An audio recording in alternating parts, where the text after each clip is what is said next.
তৃণমূলের ওই দুষ্কৃতীরা আমাকে এরকম মারধর করেছে। কেন? জয় শ্রীরাম বলেছি সে কারণের জন্য। আপত্তি ফের জয় শ্রীরামে। দুর্গাপুরে আক্রান্ত বিজেপি কর্মী। আহত বিজেপি কর্মীর নাম তপন হাজরা। গুরুতর আহত অবস্থায় বিজেপি কর্মী ভর্তি দুর্গাপুর মহকুমা হাসপাতালে। অভিযোগের তীর তৃণমূলের দিকে। বিজেপি কর্মীকে মারধরের অভিযোগ তৃণমূল আশ্রিত দুষ্কৃতীদের দিকে। পশ্চিম বর্ধমান জেলার কাঁকসার কাজরাডিহির বাসিন্দা তপনবাবু বীরভূম জেলার রামপুরহাটের হোটেলে কাজ করেন। মাস পাঁচেক পর শুক্রবার বাড়িও ফেরেন। বন্ধুদের দেখা মাত্র জয় শ্রীরাম বলে সম্ভাষণ করেন। বন্ধুরাও একইভাবে তপনবাবুকে সম্ভাষণ ফিরিয়ে দেয়। অভিযোগ, অদূরে দাঁড়িয়ে থাকা জীবন মণ্ডল, নরমাঝি, পুনো মাঝিরা জয় শ্রীরাম শুনেই তপনের ওপর চড়াও হয়। বাঁশ ইট দিয়ে বেধড়ক মারধর করে অভিযোগ, এমনকি প্রাণে মারার হুমকিও দেয়।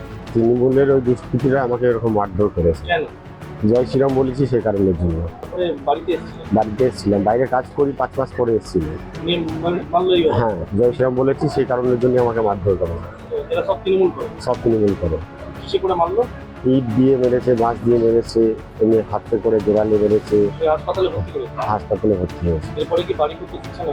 না, বাড়ি করতে দেবে না। আমাকে বললে গ্রামে ঢুকলেই আমি তোকে মেরে দেবো, গুলি করে মেরে দেবো, তাই বলে বলেছে। অভিযোগ অস্বীকার করে অভিযুক্ত জীবন মণ্ডলের দাবি তপনবাবু ও তার বন্ধুরাই মারধর করেছে।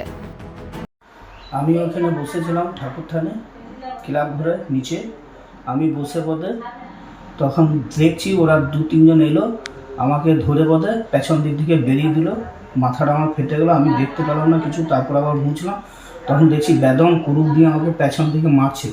আর এই ঘটনাকে কেন্দ্র করে রাজনৈতিক চাপানুতর শুরু হয়েছে। পশ্চিম বর্ধমান সাংগঠনিক জেলা বিজেপি সহ সভাপতি চন্দ্রশেখর বন্দ্যোপাধ্যায় অভিযুক্তরা গ্রেফতার না হলে লাগাতার আন্দোলনের হুঁশিয়ারি দিয়েছেন। আমরা চাই অবিলম্বে তপন হাজরার প্রতি আক্রমণকারী জেহাদি তৃণমূল কংগ্রেসের এই ব্যক্তিদের অবিলম্বে গ্রেপ্তার করতে হবে।